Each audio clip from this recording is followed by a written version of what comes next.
On this Sega Talk, tweet, tweet, oink, oink, oink.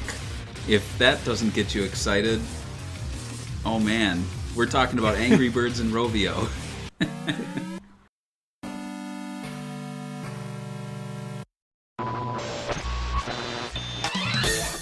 SEGA-Bits presents Sega Talk, a podcast talking all things Sega! With your hosts, George and Barry. Look, it's a giant talking egg. I'm not talking to you. I'm talking to the master here. So what?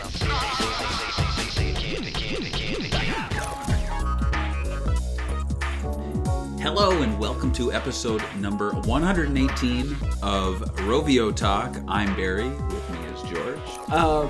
What's a noise they make in oink oink? Is that a noise they make in Angry Birds? I'm Birdie Barry, and with me is Picky George. I'll accept that. And yeah, if you haven't already figured it out, I mean, you clicked on this video and it says so, but we are actually talking about Angry Birds. So this is a first for Sega Talk. This episode's dedicated to the recent acquisition made by Sega. Sega's not new to acquiring companies and developers. Sega Europe has been doing that consistently for almost 20 years. Their acquisitions included Creative Assembly, Hardlight, 2 Point Studios, and a lot of other real-time strategy companies.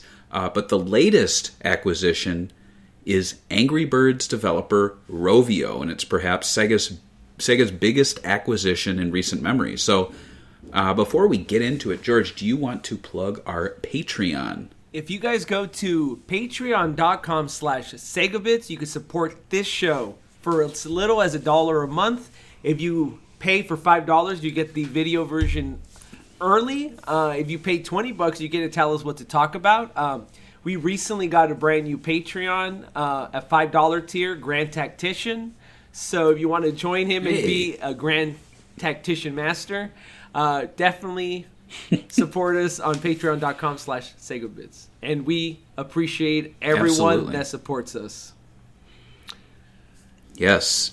And this episode, like I said, we're talking about Angry Birds, specifically the developer Rovio, and their first game in the franchise. And we're going to have kind of an open discussion about what the acquisition of Rovio means for both Sega and the future of the Angry Birds brand. So it's almost like a classic Sega News Bits encapsulated into a Sega Talk. But I thought, what better outlet to talk about it than a look back at the original game. And Angry Birds, it is a popular mobile game that has captured, this is from ChatGPT, I wanted to at least have this sentence be from them, because Angry Birds is a popular mobile game that has captured the hearts of millions of players worldwide. The game was developed by Rovio Entertainment, a Finnish mobile game developer. The game was first released in 2009, and since then it has become one of the most successful mobile games of all time. And I don't think that's too bad of an effort from ChatGPT, though I like how it gets really flowery. It's like it captured the hearts of millions. It's trying to make you feel something. That's not I guess. Robots are weird. But before we jump into the past, let's actually talk about the present. So in mid-April 2023, the Wall Street Journal reported that Sega was in talks to acquire Rovio for $1 billion. A day later, Rovio themselves and Sega's parent company, SEGA-Sammy Holdings Incorporated, confirmed the news. And as we reported on our site, we actually had 3 different articles covering the whole thing. The acquisition would mark a strategic move for Sega as the company could tap into Rovio's expertise in developing globally popular mobile games, and the acquisition would also grant Sega access to Rovio's user base and brands, which allowed them for potential crossovers between Sega's successful games like Sonic Dash and Angry Birds, and perhaps even mean like I actually really want to see this, a Sonic Angry Birds game in the same vein as Angry Birds Star Wars. So finally, April 17th, 2023, it was official. Sega had acquired Rovio for $776 million, which is about 25% less than the reported $1 billion, which leads me to speculate that they had a coupon code. Oh, yeah, that makes sense, right? That's a joke. Yeah. Like, that's if I did a late-night show, and that would be like, all right, welcome, Yeah, and then they had a coupon code. Everyone laughed. The deal would be for all of Rovio's outstanding shares and options, valuing them at 9.25 per share, a 19% premium to their closing price before the announcement. That's a bunch of, I don't know, money speak. Right. SEGA-Sammy CEO Haruki Satomi, who in our Discord has been described as a snack. Right. He is a cute guy. Yeah. He said in a statement, among the rapidly growing global gaming market, the mobile gaming market has an especially high potential, and it has been Sega's long-term goal to accelerate its expansion in this field. Satomi added, I am confident that through the combination of both companies' brands, characters, fan base, as well as corporate culture and functionality, there will be significant synergies created going forward. And then Rovio CEO Alexandre Pelletier-Normand compared Red, the lead character in Angry Birds, who has been in the Thanksgiving Day Parade, I think alongside Sonic the Hedgehog. He compared Red to Sonic the Hedgehog, saying, two globally recognized and iconic characters made by two remarkably complementary companies with a worldwide reach that spans mobile, PC console, and beyond. And finally, to wrap up this news story, in early May, both companies held a press conference expanding on their plans. There's a picture on our website, actually, of the Sega guys wearing Sonic shirts and the Rovio guys wearing Red shirts, which is kind of cute. Haruki Satomi and Shuji Utsumi of Sega visited Helsinki to meet with media and employees of Rovio, and together with Rovio's chair of the board, Kim Ignatius, and CEO Alexander Pelletier-Normand, they discussed the rationale for the offer and the benefits of the acquisition. So according to Satomi, the mobile gaming market had high potential, and it had been Sega's long-term goal to accelerate its expansion in the field. And through the combination of both companies' brands, characters, fan bases, as well as corporate culture and functionality, he thinks that there could be significant synergies, there's that word again, created going forward.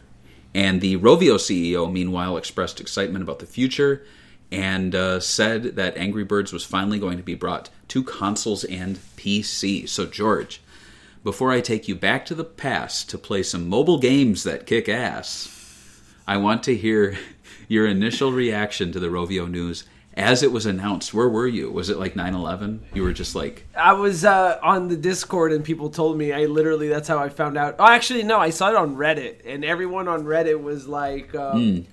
Literally every single comment's like, Sega's still alive? Sega has $1 billion? Where did they get $1 billion from? Right. And then literally people like replaying the Sega Saturn that happened like literally 30 years ago at this point, right? And it's like, come on, right. Yeah. Like, and then there was actually some people in the comments coming in and saying, actually, Sega's been really making the most out of their acquisitions. Like, Persona is the most popular it's ever been. Total War games have been selling the most that they've ever sold with the new Warhammer ones. So, it's hard for me to, like, deny Sega because, like, even obviously I love the Persona one because I like Persona, but... it's really weird for me to like cheer this on because I think I'm too old to understand like the nostalgia that Angry Birds has, because sure, but I was never too into mobile games. I did play them. So when I heard about it, I was kind of like, that's a lot of money for a mobile game that was made on Flash, right? Like the game doesn't look specifically impressive, right? Right. And I think that's the thing, though. A lot of people are reacting to the news thinking that it's Sega acquiring Angry Birds, and it's much larger than that. Right. You know, it's like when I always draw the comparisons, but like when Disney acquired Lucasfilm, it wasn't just buying Star Wars. It was they bought ILM, they bought a lot of editing facilities. They bought talent. And so I think in this case, Sega is not only buying Angry Birds; they are buying everything that Rovio has that allowed them to have millions of players playing a mobile game and rolling out updates. Like it's a big machine that they bought too. They also I don't think this is something that. I was gonna say they also have a movie brand. They have a TV show deals with this that goes on. It's like kind of like, when they compared it to Sonic, I was kind of like a little like, what? Sure, Red is not as popular as Sonic in my opinion, but Sonic is older than Angry Birds by like 2 decades. Right. So it's kind of hard to be like, oh yeah, it's as popular, but it really is popular. It is really popular. And they have their own like deals, like Sonic, right? Like a Netflix show. They have their own movies, 2 movies already, the same as Sonic. So yeah. Yeah, so let's put a pin in that discussion because we're going to get to a larger discussion about the Rovio purchase. But that just shows that there's a lot of thoughts and comments to be had about this. It's a big deal. But what did you think? Like, where were you when this all happened? I believe I was online too, and I saw people posting the news. I saw the initial article discussing it before it was revealed, like officially. And I honestly, I just thought it made a lot of sense because, I've been following Sega's mobile games for years. I got to know the various mobile groups, and they're always shutting down. They're always shuffling people around. Oh, yeah. There used to be like a Sega mobile division that would talk to us a ton, and now we don't hear from them at all. I don't know if they work there anymore. Right. It's there's been a lot of changes, and I think Sega just wants to have. They kind of have that with Hardlight, but that's a developer. That's not like a mobile arm to the company. And so maybe they're hoping that this will solve that problem. Maybe Rovio will start working on... Maybe, they'll start not working on Sonic Dash, but maybe assisting in the rollout of content and whatever else is needed behind the scenes. So I think it's a lot more than Angry Birds. Right. But I also think that Angry Birds kind of hit a wall because it is a smartphone game and kids don't have smartphones. They have Nintendo Switch. They have, they don't have a smartphone in their hands. So yeah, you made a good point when you were like, they compare it to Sonic, but it's not Sonic. Well, I think for a generation, maybe people don't know the name of the bird. Like right. Red, it makes so much sense that that's his name. But I just thought he was like the Angry Birds bird, right? He's red because he's angry. But he's recognizable. Like you look at that thing and you instantly know Angry Birds. Yeah, 100%. And that's what the brand is. Red is not the brand. Angry Birds is the brand. And I think with Sega, they could make. I mean, to borrow a phrase Sega uses, they could take it to the next level. I think they could definitely do a lot more with the brand to get more kids to know what it is. And so I think a big move is to release games on Switch, release games on Xbox, maybe Game Pass or something. But we'll get back into that. I want to jump to the past now. So Rovio, it was actually founded way back in 2003 by 3 students from the Helsinki University of Technology. So their names were Nicholas Head, Jarno, oh boy, this name, it's like I went to IKEA. Vekavainen and Kim de Kurt. They took part in a mobile game development competition sponsored by Nokia and Hewlett-Packard. So their game was called King of the Cabbage World, and this led them to set up their own company called Relude. And their competition-winning game was then sold to the company Sumia and retitled Mole War. So if you've ever seen the game Mole War, that is the very first Rovio game.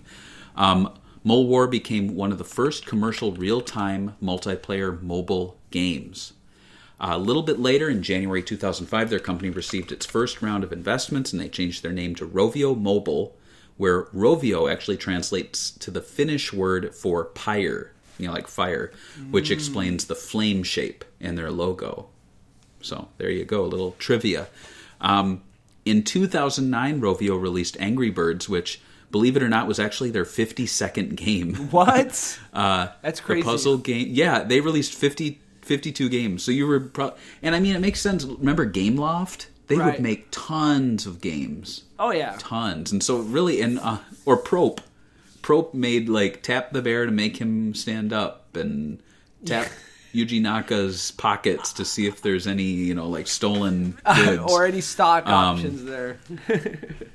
Any stock. Yeah, exactly. Shake Naka and the stock comes out. But yeah, it took them 52 attempts to really make it big. And the puzzle game saw birds being flung at pigs using a slingshot on the smartphone. The game quickly reached number 1 on the Apple App Store paid charts after 6 months and remained charted for many months after that. Due to the success of Angry Birds, Rovio was able to raise $42 million in venture capital funding and change their name to Rovio Entertainment in July 2011. In June 2011, the company began production on the Angry Birds movie and purchased the company Combo, which was a Helsinki-based animation studio. The studio produced a series of short videos in 2012 featuring the Angry Birds characters. In that same year, Rovio announced that Angry Birds had reached its 1 billionth download. Look at that. So from 2009 to 2012, 1 billion downloads with a B. And they announced a distribution partnership with Activision, which actually brought the first 3 Angry Bird games to consoles and handhelds in a collection called Angry Birds Trilogy, which released in 2012. I was not aware of that. I was actually kind of surprised. I thought Sega was tapping into some untapped market, but it kind of is untapped because it hasn't returned to consoles in 10 years.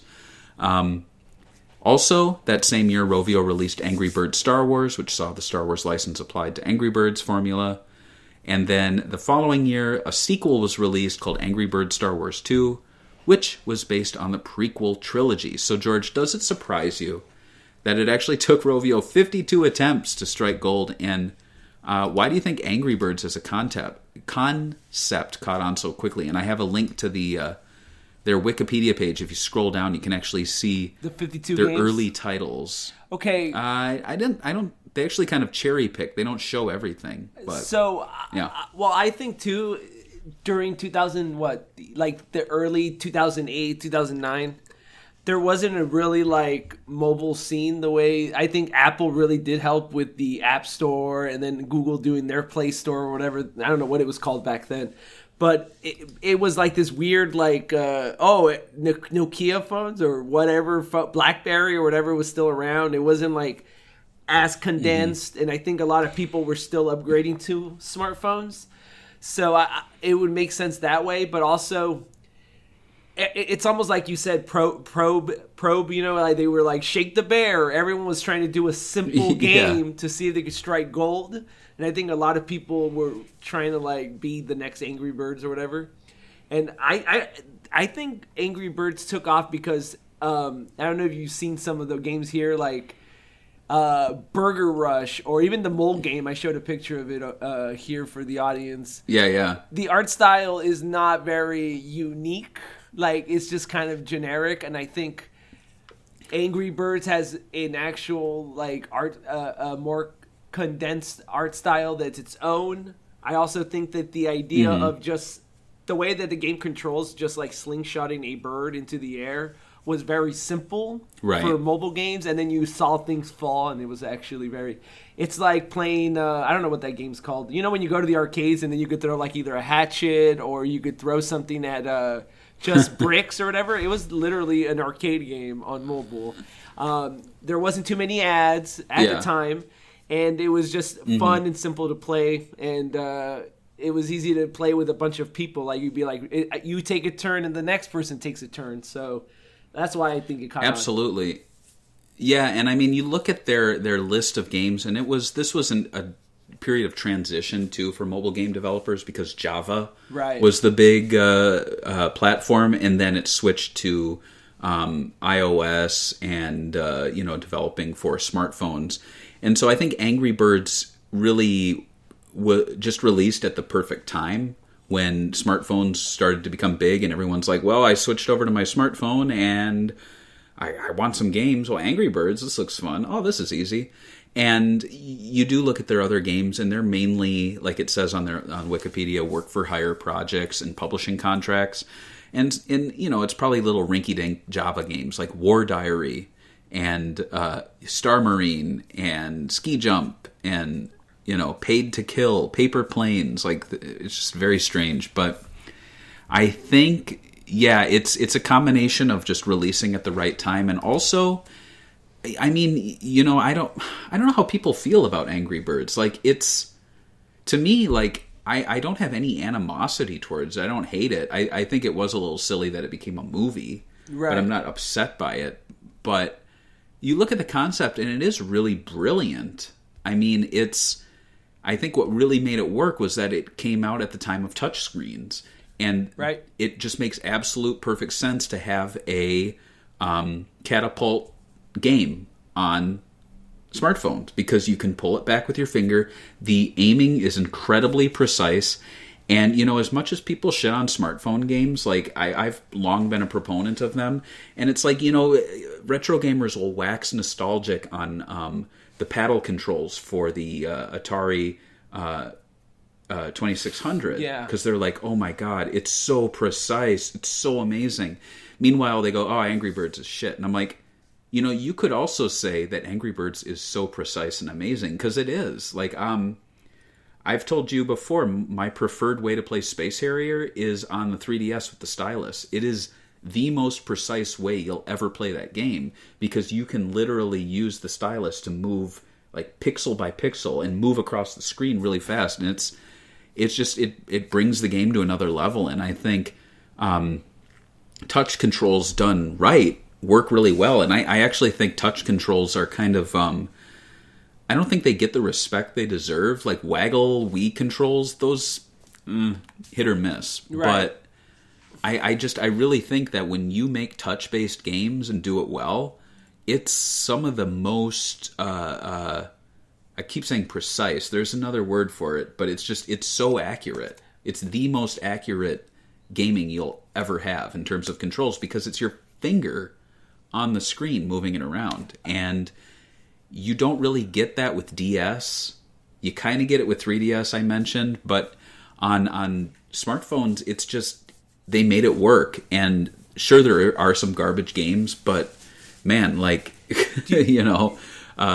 Angry Birds, they knocked it out of the park, I think, in terms of touchscreen controls. And it's so simple. Right. It's like it's basically like our generation's Pac-Man. Right. It sounds crazy, but it was a massive success. Like, you look at massive successes, Pong, Atari, Pac-Man.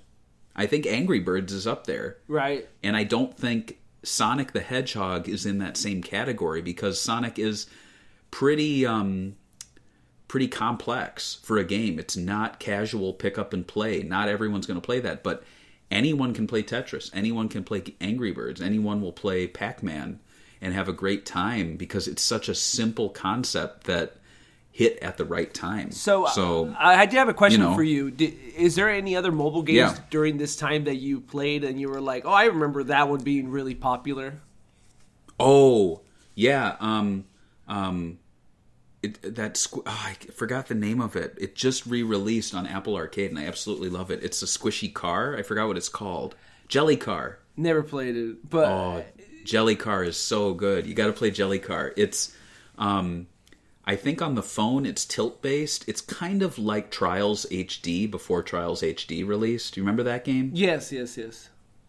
Yes, with the incredibly, highly physics-based motorcycle game. This one's it's literally a car that's super squishy, and it looks like it's drawn on graph paper, and it's kind of like Angry Birds. It's very physics-based, but it uses the accelerometer. I think you tap to spin the car. Another one was Toybot Diaries, which kind of, I don't know, it kind of had a Knuckles Chaotix vibe, or what's that other 32X game, Tempo, where it was kind of a unique platformer. It utilized like stretchy limbs. It had a little Rayman vibe to it, and you were a little capsule toy guy. And there were like 3 of them, and it was epic. Like, it was probably one of my favorite mobile platformers of all time, just because it was super addictive. You had like these magnet arms, and you could like attach to things. It was really fun. So, and I, Dracula. There was one called I, Dracula, which is delisted, but I still have it on an old iPod Touch.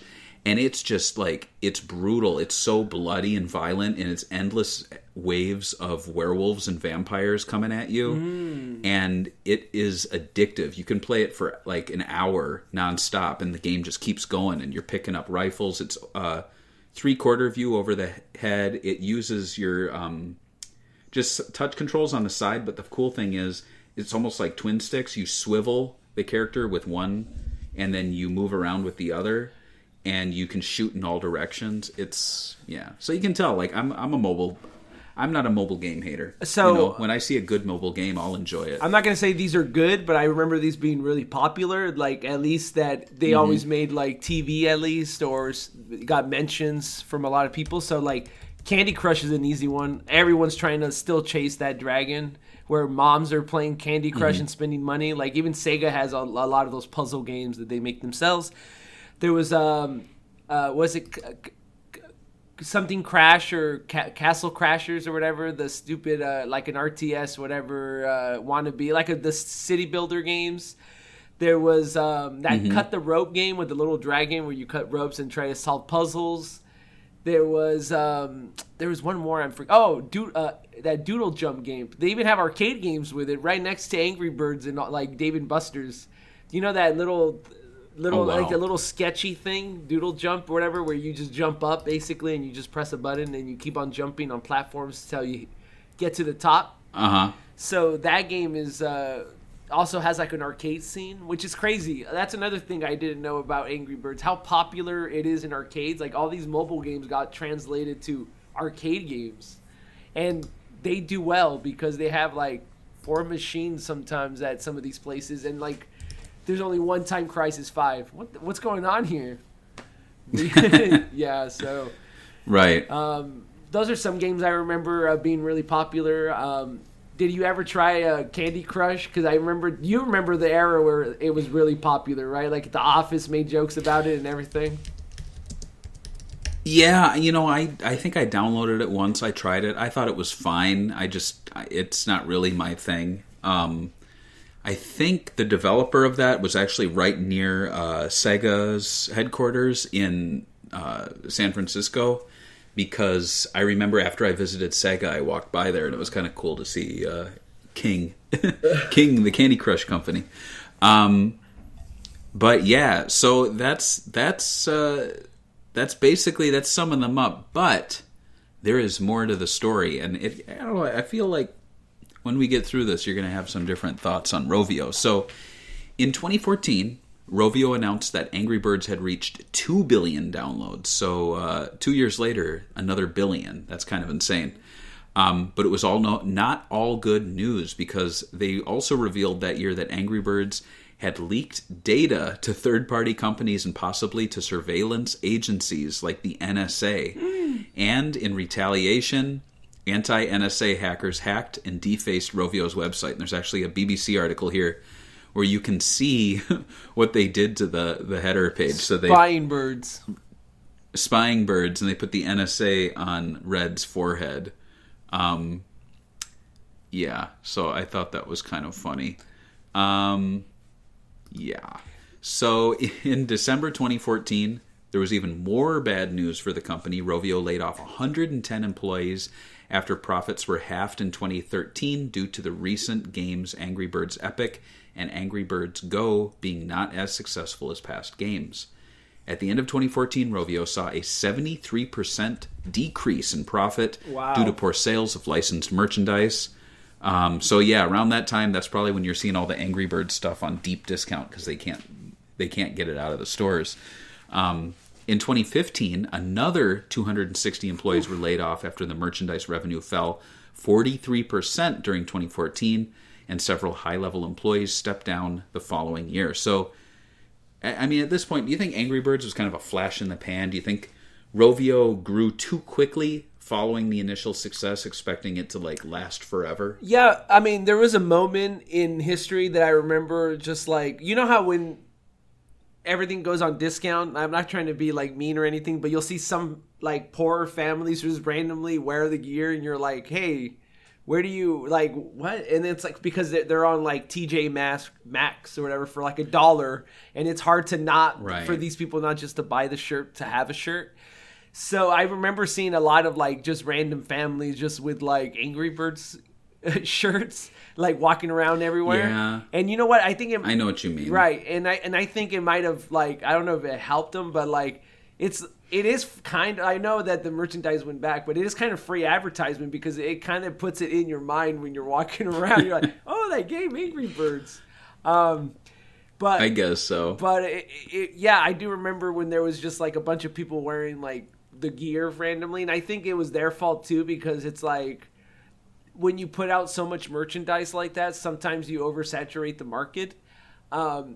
It's almost like when you see all that Minecraft stuff. Sometimes you see it on discount, like the shirts. Oh yeah. So it's like like that. They're both kind of the same like that in a way where they're like they make so much merchandise and there's only so much of the consumers that are going to buy this merchandise.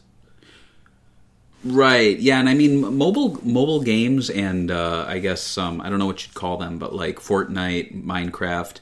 They are very different from what we're used to with Sega, where it's like Sonic Frontiers will release, it will sell incredibly well, there will be updates for the next year, the game will continue to sell well for a while, but it's not going to be like a game that in 5 years' time we're going to have, an update to, and people will still be playing just as obsessively. Whereas with games like this, like I think they really thought that they became that studio. They were the Angry Bird studio, and that's what they would survive on moving forward, and it would always be successful. And I mean, this is pre-Fortnite, and this is pre-Minecraft, really. Or the Minecraft and Fortnite were around, but I don't think they were as big as Angry Birds at that time.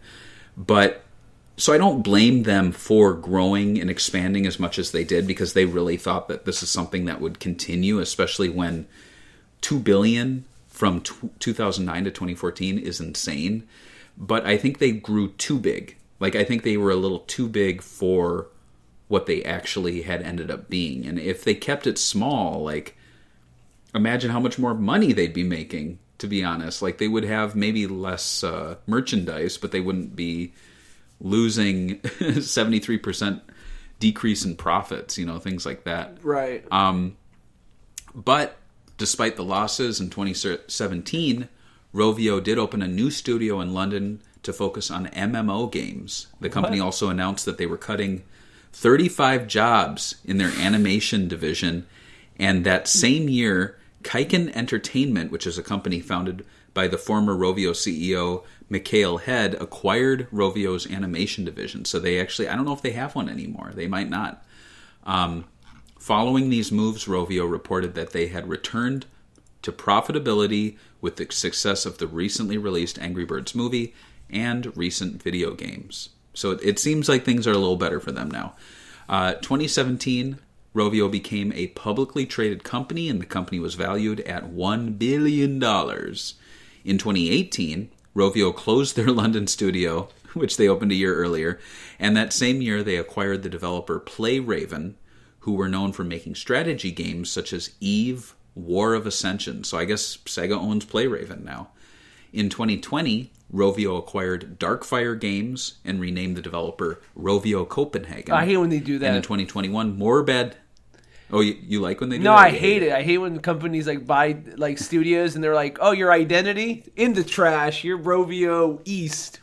I don't like that. Yeah, sometime we're going to have to talk about Sega Midwest, because Sega actually had Chicago headquarters and developers here, and that was like a very short-lived thing. In 2021, more bad news came out about Rovio as the New Mexico Attorney General filed a federal lawsuit against them, alleging that the company was illegally collecting and selling private personal data of users under the age of 13 to third-party advertisers. Oh, oops. Yeah, like no company does Oopsie. that, right? Like, let's be honest. Like, No. Google's never done that. Facebook? Oh my god. No, never. Come on. So, George, this brings us to today, when SEGA-Sammy Holdings announced that they had purchased Rovio for $776 million. So, after that long history lesson. We've already had a little discussion, but let's have an open discussion about what Sega buying Rovio means. So the first question, was the purchase of Rovio a smart move? Yes or no? The price of it, it's hard for me to say yes or no until I see what they do. It's almost like, when they do draft picks in the NFL and everyone's like, that guy's a good player, and then 3 years they're not even playing anymore in the NFL. It's one of those things that we know in 3 years we'll know, is this a smart move? It all depends on what Sega does with the company. Right now, when you told me all this negative stuff about how they're running and they're firing people, it doesn't seem seem like a positive thing. I will say that if Sega figures out how, a lot of people online are suggesting that it's Sammy wanting them for gambling machines, pachinko machines, and that they're popular in Asia, in Asian countries. For some reason, Angry Birds is a popular brand, and it's like getting more popular. That's what I've heard. Could be, yeah. So I guess it depends on if they can make their money back off of them. Do you think that... I do know that they have a... what do they say right here? Their revenue is actually up in 2022, and it says... this is euros, right? So it's like 300.17. So that's already kind of like 1/4 of it, of what they spent. So... Right. So if they could somehow continue that growth... I think in a couple of years they would be pretty good. Like, they'd be already paid off and they'll be moving on to more profit. Right. Yeah, it seems like Rovio shed a lot of the things that were losing them money. I think them owning an animation studio was a bad decision. And I think it's smart that Sega bought them after that, because Sega already has an animation studio. Don't they own TMS Entertainment? Yeah, and they have Marza, right? Animation Planet too. And Marza. So they probably would have, like, if they had bought Rovio with the animation studio, they probably would have gotten rid of it. I also think that Rovio, it seems like they've gone through some pretty bad third-party, information sharing things. But then again, what company hasn't in recent years? And I think hopefully the worst is over, because I feel like Sega does not have those problems. Not as big. So, no. Maybe they want those problems. Right. Maybe they want to so I think to sell data. They're like, to answer the next question, like, how can this help Rovio? I think Sega's savviness with how to run a business, because Rovio is a relatively young business. 2009, they really hit it big. I mean, they started in 2003, but 2009 was when they really found success, and they're 13 years old now, 14 years old. So with Sega coming in with 60 years of history and this whole machine behind them and apparatus, I don't think they're going to have the same information sharing issues, because Sega's probably going to clamp that down, or Sega's lawyers are going to be so good that we'll never hear about it. I also think Sega will probably keep them on track, and so they're probably just going to be the Angry Birds company. They're probably going to make some Sega crossovers for fun. But as seen in recent acquisitions, like, we always would speculate, Creative Assembly is going to make Jet Set Radio. Right. It doesn't happen. Like, you do not see Atlas making Sega games. Do you? You don't, right? Like, everyone just kind of continues to do what they do. So far, yeah. I think the closest we got to was that Sega made that Shin Megami Tensei mobile game. But that's pretty rare. Right. And having said that just now, I realized that Sega does have a history with utilizing technology from companies that they acquired. For example, Sonic Adventure 2 uses the motion capture technology from Visual Concepts for the NFL 2K games. But, that's probably what we're going to see more of. I think Sonic Dash will probably be utilizing some behind-the-scenes elements that Rovio has to better, roll that game out and promote it and have it run, whatever back-end mobile stuff exists that Hardlight can use, I think they will use, but I don't think it's going to be for example, I don't think Rovio's going to be making Flicky. We're not going to have a new Flicky game from Rovio, just like how it's not like we're getting Phantasy Star on line 3 from Atlas, or we're getting Right. Outrigger 2, the Dreamcast FPS from Creative Assembly. Like, they just don't cross-pollinate like that. And I mean, a lot of companies don't do that. Like, Disney doesn't do that, really. It's not like Disney now has Marvel making a Star Wars movie. Ooh. Like, they still keep it studio to studio. However, having said that, I do believe when Disney bought Marvel, they made Big Hero 6, which was a Marvel property. Yeah, that's like the closest, right? Correct? I think it is. Yeah. So there's yeah. So that and and then Marvel like took on the Star Wars comic books again. So there are situations in acquisitions where they do that. Like at Disney, I think Sega's going to keep them pretty separate. Outside of Angry Birds Sonic, which I think will happen. So one thing that a lot of people have said is that Sega's, in Japan at least, is trying to make like a mobile network, kind of, where they advertise their own games under this like banner. And if they could use the database of Angry Birds, I'm sure that's very valuable to them. Like, oh, these gamers are playing this game. We could put literally advertisements on the front page, or an option to download another game, or cross promote it with their more massive user base. Right. But I don't know how I don't know how that would work, because we do know that Rovio have made other IPs that are not Angry Bird, and they haven't been as popular as Angry Bird. So I don't know if that would help as much as they think it would, but I don't know. I would love to see. Yeah, so I think a lot of it's. I would love to see a Sonic Angry Birds game the way they did Star Wars. I mean, it's just basically a cosplaying Sonic game, right? That's what it was, right? The Star Wars one. They were just dressed like Star Wars characters, but they were Angry Birds. Yeah, and I think you could go a little further with the Sonic one, because what. Well, you know what? Let's talk about Angry Birds. Okay. Like the actual game. So we're actually now shifting into the Sega Talk Angry Birds episode here. So Angry Birds, it's best described as a casual puzzle video game. And when I mean casual, this game is hella casual. Right. Angry Birds is a game that your friend's mom would play. It's a game that John Hamm admitted playing between scenes of Mad Men, which forever ruined that show for me, because I just picture him going, "Sally, I'm a drunk," and then it's like cut, and he's like, "Oh, I'm gonna go to my trailer and play Angry Birds." But yeah, it is in no way a hardcore game, but it has quite a bit of strategy thanks to the physics-focused gameplay, and also, let's be honest, it's just a lot of fun to knock things over and break things, and birds and pigs are funny. So Angry Birds released to iOS and, I've never heard of these, Memo devices in December 2009. What is Memo? I have no idea. I'm about to Google it right now because I've never heard of it in my whole life. Maemo. You. It's so unknown, I deleted it from the... notes? Oh, wow. Is it sick? What is this? It's weird. So it's a Nokia... Oh, I see. Linux-based platform.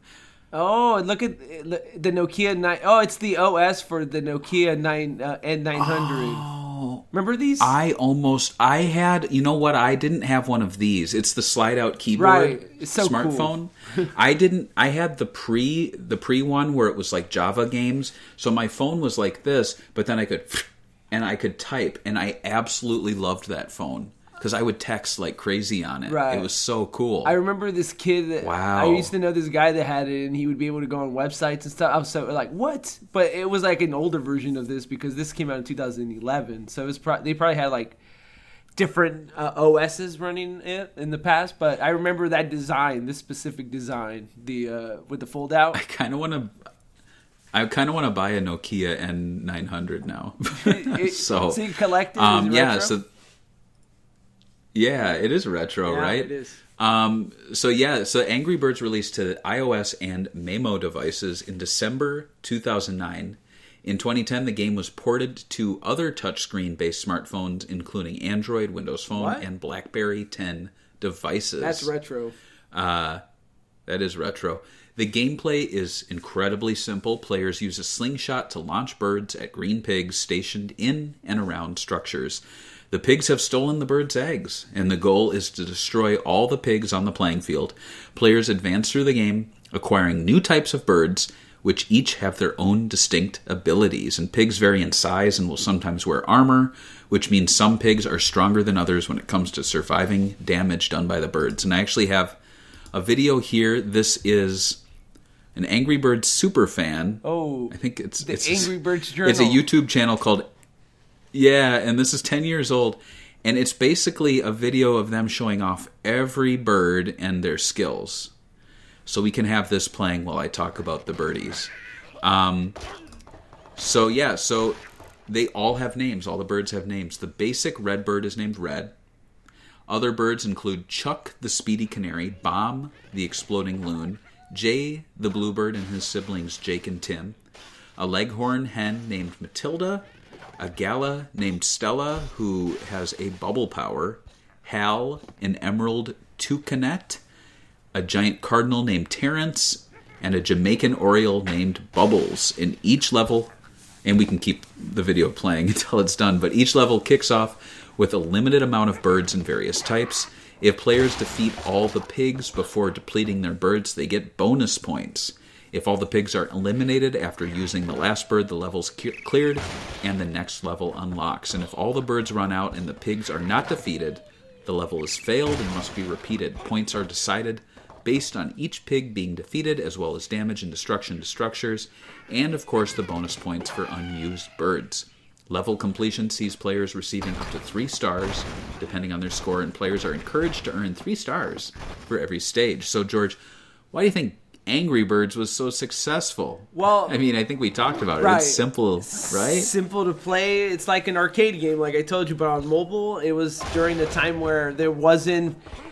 I think a lot of gamers were questioning touchscreen gaming. Like, people were trying to, emulate console games, like those early FPS games and stuff, and it just wasn't adaptable. Now it's actually quite popular. I've seen a lot of people play Call of Duty on their mobile phones, and they're really good at it. And so but the technology wasn't there. Even in this Angry Birds clips from 10 years ago, the physics, there's a lot of slow down randomly, right? Because the phones weren't as powerful, but physics were also kind of like a new thing. Like, there wasn't games that were doing physics on mobile, so it was doing new things. And at the same, like you said, it was super simple and it was precise.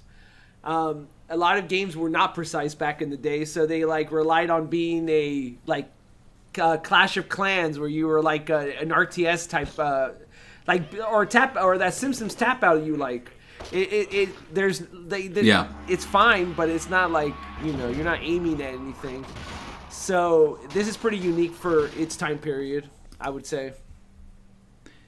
Yeah, and I mean, just thinking of other contemporary games as popular with casual gamers as Angry Birds, a few just came to mind. Remember Words with Friends? Oh yeah, I played that one with a lot of people. That was pretty cool. Yeah. It was Scrabble. It was basically Scrabble, but I think you could cross-play with Facebook and mobile, and you would go back and forth with, I think, strangers. Yes, you could. Yeah, but definitely friends. There was also a Draw Something. Remember that game? Isn't it like Pictionary? Yeah, it was like Pictionary. Yeah. So I feel like anyone who had a smartphone around 2010, they had a little folder. Well, we didn't have folders back then, but they had a screen, and it would be Angry Birds, Candy Crush, Words with Friends, and Draw Something. Right. Were the big 4 that almost anyone had. And I mean, and I'll mention it now, as was the norm with mobile games back then, you would spend money, one-time purchase, and then you'd get updates in it. And that was kind of it at the time. Now, Angry Birds, it was not free to play with microtransactions, to my memory. Initially, I think it was a one-time purchase. Yeah, it was like $1. And then that was it. Yeah, and then they transitioned to free to play with microtransactions, and then later brought back the classic one. But that's like a throwback now. Like 10 years ago, games cost a set amount of money, and that was it. And I feel like we had it so good and we didn't even know it. Right. Like, I remember when Sonic 4 came out, and I think it was like, what was it, like $4.99 or something? Right. And people were like, oh. And I'm like, nowadays, it would be like free to play, and then you drop $5 for every zone, you know? Like, that's just kind of like how it works now. Or with Sonic Dash, like, they announce these cool characters, and then it's like you have 1 week to collect 6,000 tickets to get like movie tales. I think that's more popular now, right? Or like the season passes. I've noticed. I do play the League of Legends Wild Rift on mobile, and they do season passes every like 4 months. Like it's not even like every year. It's like, oh, you want this cool skin? Pay $10 and do all this stuff to get it. And I don't know. I think if you're really into a game, it's fine. I think Fall Guys does the same thing. I personally am fine with it. I know a lot of people hate it. I'm surprised that other Sega games don't do that, where they're like, it's going to be a shadow skin for Dash, and to do it, you have to do all these missions, right? I'm surprised Sega doesn't do that. But what's your opinion on that? Like season passes, where you pay like $10 and then you have all these missions that you could complete, like a game within itself, to unlock a skin that you already paid for? Like.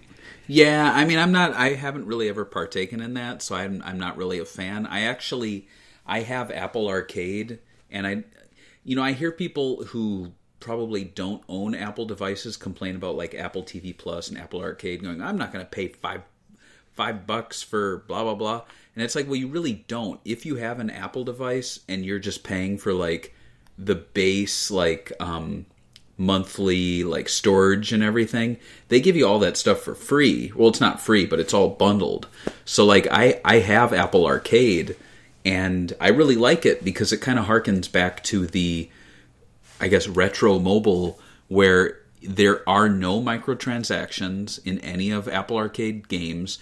Everything is easily unlockable, and they actually have like versions of these kind of like play to win or pay to win games on there. So it's kind of nice to have a few Sega titles, to have Angry Birds. Now, the one downside is that if a game gets delisted, it's gone forever. Like Choo Choo Rocket Universe is gone. Oh my god, really? Which is so weird. Because it's gone. We got like all that promo stuff for it. But it's funny because I was actually thinking, if I ever get an Apple device, I was like, I have my work phone. I should just get Apple on there and play it. But I guess not anymore. Sorry.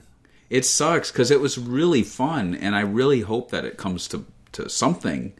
But it's just a shame. So it tells me that, like, as mobile has a short shelf life with any of these games. Like the Super Monkey Ball game, they just recently finally learned how to like re-release it, right? Like someone rebuilt it or something, and so yeah, I don't know. It's a shaky platform. And actually, and I'll get into it now, but Rovio themselves have kind of screwed over their 2 billion plus fan base a few times. So, talking about the development of the game, in early 2009, Rovio was actually about to go bankrupt, and they were desperate for a game to save them. They looked to their staff to bring proposals for a potential savior game, and one proposal came from then senior game designer Yuji Naka, creator of Sun. No, I'm just kidding.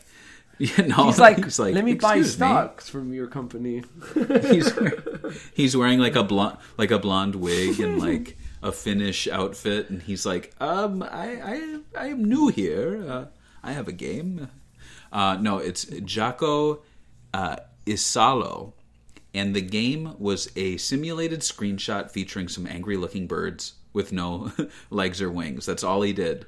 The picture game gave no clue as to what the game was, but the staff liked the characters and elected to design a game around them. So I don't have the question here, but does that surprise you? Angry Birds actually started with the character designs and not the concept. Yeah, I mean, like we were talking about, this has a more cohesive art style compared to their other games where it was like Murder, whatever, or that mole game. because that mole game is literally like I've seen that mole game arcade game since I was a child. You know, the idea of hidden moles. Of course, this the idea of like knocking things down is also kind of primitive, but this one has its own unique art style, and I guess I'm not that surprised because, like I said, this is like it felt like they really went all in on that art style. Maybe a lot of people don't like it; they find it cheap, maybe because all those discounted products, like we talked about previously. But it has an art style and it's unique, and when you see it, you know it. I think that's the problem with a lot of mobile games where every single mobile game is copying another mobile game, and then the front of the little icons always like that one guy with the mustache or whatever. Like they're all trying to copy Clash of Clans or whatever. This is pretty unique. Yeah, exactly. In fact, Simpsons Tapped Out did a Clash of Clans crossover called Clash of Clones, and it was actually really funny and like super meta. And the storyline was that the Simpsons Tapped Out were going to copy Clash of Clans, and like they all started like dressing like the characters, and then like there was like the characters from Clash of Clans came into the Simpsons game and like went to war with them. It was really weird. I like it. But yeah, you know, speaking of kind of like getting inspiration from stuff that's popular at the time, in early 2009, physics games were actually very popular on the web through the use of Flash. I remember like stick person ones, remember, where it was like almost like a dead body falling? Yeah. So the developers at Rovio, they thought that they would pick up that trend and move it into the mobile game space. When looking for enemies, the developers actually looked to the then relevant swine flu epidemic and made the birds enemies pigs. Because people were like, I remember at the time, people were like, don't eat bacon, don't eat pork, you could die, you get the swine flu. Angry Birds was the studio's 52nd game, as we mentioned, and on initial release, it actually didn't sell very well. However, the game eventually became a featured app on the UK App Store, which allowed it to reach number 1 there, and it stayed the number 1 spot in the US App Store from the middle of 2010 and remained there for 275 days. So almost a year at the number. Right. Yeah, I know, right? At the number 1 spot. I was gonna say, Angry Birds. I thought that I was gonna say the pigs. I always thought that it was like the 3 little piggies. Well, like because they're in castles and stuff. So I always thought it was like, oh, the birds are killing the pigs inside, and I thought it was like a callback to the 3 Little Pigs story. Yeah, but I guess it wasn't. So I'm surprised. Yeah, isn't it weird how they're like, oh, the swine flu. Well, we hate pigs. But the pigs are green, too, so it's like the pigs are sick. Yep. You know? Yep. It's kind of weird. Angry Birds actually only cost 100,000 euros to develop, which, you know, you consider a 99-cent game selling 2 billion downloads over the course of, 6 years? Like, that's a nice turnaround. So obviously the profits covered those costs and then some, obviously saving the company from bankruptcy and putting them on the map. Angry Birds saw several updates throughout the years, which included new storylines and levels. Over time, in-game transactions were added, and updates began to reflect improvements featured in Angry Birds spin-off titles like Angry Birds Rio and Angry Birds Seasons. In 2012, a new episode called Bad Piggies, which advertised the new Rovio game of the same name, was a spin-off starring the game's villains.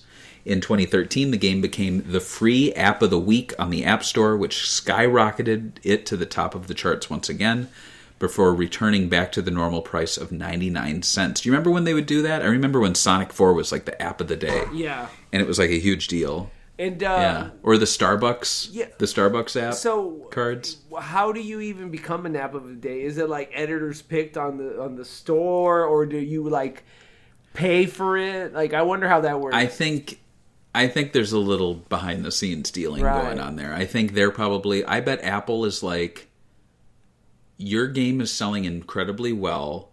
We're gonna make you the app of the day, and in turn, like, you get this. Like, I think it helps Apple just as much as it helps the company. Right, because they get like 30% on sales, right? Like anything you buy on the App Store, they take 30% off of it, don't they? Apple, at least. Right. Got you. Yeah. So if the game is free for the day, then like obviously the company's not making money, but they're probably making something from Apple. Right. And even then, like it returned to the price of 99 cents. That's so cheap. $1, like we spend, especially, I mean, now in this economy, right? That would be like $5. But it's like you can't even buy a coffee for $1 anymore. Like, what can you buy for $1 really? Like in the store. Right. Well, that's the thing is people always do the coffee comparison. Like, why don't you get Twitter Blue? That's like the price of a cup of coffee. And I'm like, well, it's not. I've never bought an $8 cup of coffee. But even then, I enjoy the coffee, right. Whereas Twitter makes me upset. Right. And sick. Or just buying a blue check mark that doesn't mean anything anymore because anyone could buy it. Like, the idea, I don't even want to get into it too much, but the idea of having a blue check mark was that you earned it by becoming a public figure or somebody relevant on the space. If you could just pay $8, right. Then you're just kind of a simp. I mean, to be honest with you, you're just literally buying to look cool. That's it. It's stupid then. Well, something I've noticed is that all the blue check marks appear at the top of replies, but blue check marks skew Elon Musk fanboys and like right wingers. So it's like someone makes a comment that skews left, and then all the replies like clown on them, and so it just makes it a very like contentious space now. Right, it's even worse now. And it's even worse now. Whereas for 99 cents, you can buy Angry Birds. Oh yeah, that's and sick. Have fun. That's sick. I mean, it's kind of hard to. Why didn't Elon buy Angry Birds? What a moron! He paid $40 billion, almost 45. Oh my God, like 750 million. It's a pretty good deal. Who got the better? It's a very good deal. Who got the better bird app? Yeah, exactly. I mean, it all comes back to birds. Right. Rovio continued to support the original Angry Birds game through 2017. However, for the 8th anniversary of the game, there was no yearly level update, which they called the Birds Day. Mm-hmm. Like when the birthday would come for the game, they call it Birds Day, and I love it. Fans would get like free content. I love it. But they didn't do it anymore. They only would do bug fixes. Then things got spicy when in early 2019, Rovio delisted several games in the franchise, including the original title, and fans of the original game spread the hashtag #BringBack2012 to demand the game be relisted. Rovio finally responded to the campaign, explaining that the game was removed. I think this is bullshit. Of course. Citing software rot and the expiration of licensing deals. On March 31st, 2012, Rovio released a new version of the original game called Rovio Classics Angry Birds and marketed it to the older fan base. The game was a remake of the original, replacing the engine with Unity for compatibility with new and future devices. The remake also notably lacks microtransactions and pop-up ads in favor of traditional revenue model.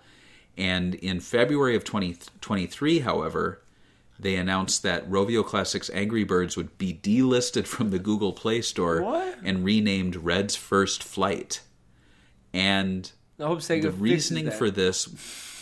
Well, yeah, listen to this. The reasoning for this was that the game was likely eating into the profits of newer microtransaction-focused Angry Birds games, so by removing any mention of Angry Birds from the title, the game would not appear when searched for by casual fans. Isn't that kind of scummy? Super scummy. It's like, it's so scummy. It's so bad. So people want this game, and they're like, right. Yeah. It's like people really want Sonic 2, but we want them to buy Sonic Mania. Let's call the other one the Blue Blur's First Run. It's like, what?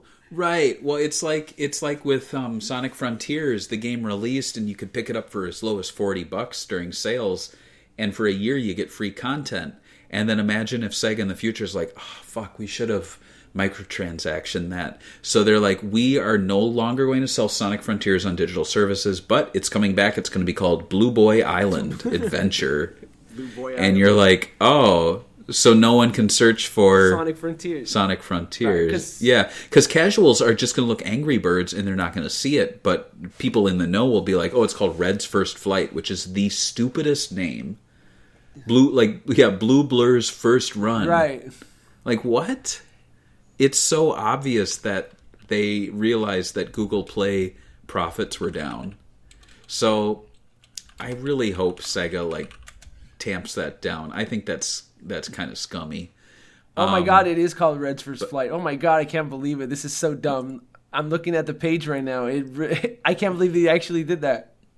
It's crazy to me. Yeah, they re-released the game under a new name so that it wouldn't eat into profits of microtransaction versions.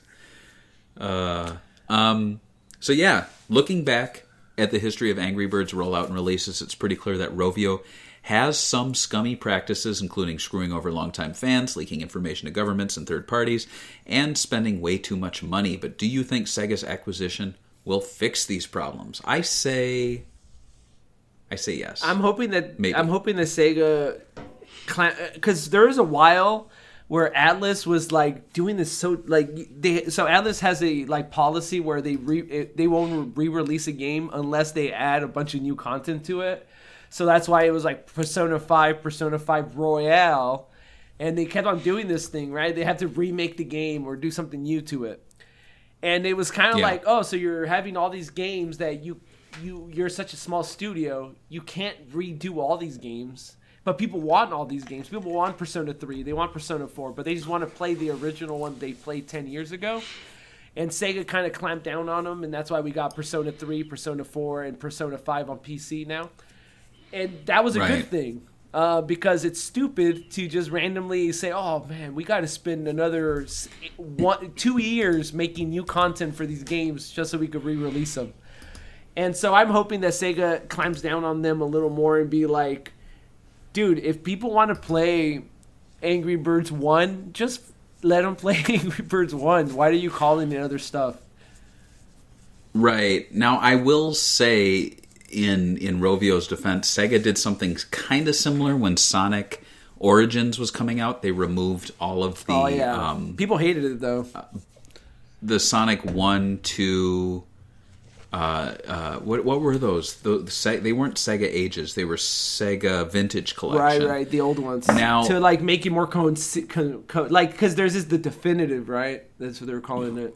To be fair, though, those ones were kind of crummy. Trash. They were just ROMs. Yeah, so I see why that was more trying to make sure that there are better versions out there and people aren't seeing 3 versions of Sonic 1 on the same platform. At least they didn't delist the Taxman, Sonic 1 and 2, and CD. So that's good. So, from iOS. I would agree with you on that one because it's so this Angry Birds one, they took down Angry Birds. So it would be if Sega took down the vintage collections a year or 2 years before the actual. So I'm okay with them remaking it on Unity. I just don't like that they named it Red's First Flight. It would have been if... Sonic Origins, let's say they make Sonic Mania 2, and they're oh, it's not selling as well as we thought it would. Anyway, let's make Sonic Origins called, whatever. Blue's First Run. Yeah, there you go. Blue's First Run. It's stupid. It's just dumb. It's if people want to play this and it's eating... There's a reason people want to play this and not your other games. So maybe you should fix whatever that is. But I have been noticing right here similar games on their Google page. They have Angry Birds Kingdom, what I'm assuming is a castle that Clash of Clans. They have a match 3 game of Angry Birds. So they're also chasing trends with their brand. Also, one thing to mention, I don't know, it wasn't on your notes, but the Angry Birds movies had 2 movies, and the first movie did really well. The sequel made half the profit of the first one, but people say it's because of COVID. I didn't even know there was Angry Bird movies, so that's all news to me. And then I know there's going to be a third one, and there's a Netflix show. So I guess there's other revenue streams that are not mobile games. So what do you think about that? Right. Have you seen the Angry Birds movie? Are you going to ever watch them just to see what they're about? I'll check it out. I know Jason Sudeikis voices Red, which I think is pretty wild.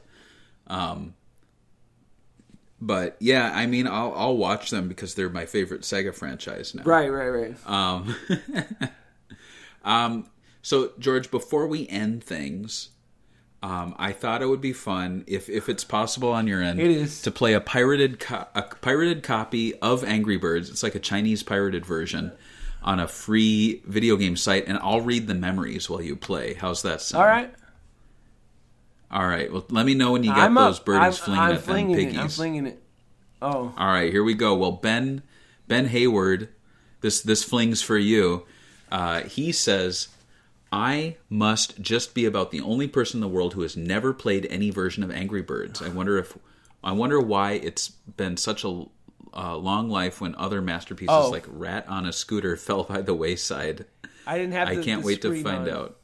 Oh, you didn't? You just now been playing. I do. Now, I was playing without knowing, but now it's up. This flings for Ben. So he said, I wonder why it has such a long life when other masterpieces like Rat on a Scooter fell by the wayside. I can't wait to find out. Oh, and also find out the Sega connection. Well, the Sega connection is that Sega owns it, Ben, and he owns you too. They bought all of us. They bought me today. Nicholas Schaefer says, I remember really liking Angry Birds, though I didn't really get into it until Space and Star Wars versions. Unfortunately, I recently tried to get back into it only to find it was a pay-to-play, just like other mobile games today. Hopefully Sega will release Angry Birds Collection for Switch or something. Michael S. says, I thought it was a strange decision by Sega, but Angry Birds really fits the arcade quick-play games that they're famous for. I would say console gaming has really moved towards super long games, and mobile is where these arcade experiences are now. I recently played this on a plane for some tip-killing entertainment, and the movies are decent, tolerable kids' movies. I think he meant trip-killing. I like tip-killing, though. Me too. The food was good. Oh, yeah. Tip-killing. Scott Amundsen. Oh, Dr. Scottnick. I think he's a recent Patreon supporter because this is his first comment. He said, I'm probably too late on this one, but, oh, you're not too late. In 2010, I got my first ever mobile game, the mobile phone, the iPhone 3GS. In the early 2010s, I was playing so many iOS titles such as Doodle Jump. Hey, that's a good one. Pocket God, Temple Run, and the very best Angry Birds at the time. I absolutely loved Temple Run. Yes, that was like the ultimate endless runner. Right. At the time, I absolutely loved the game and played it religiously.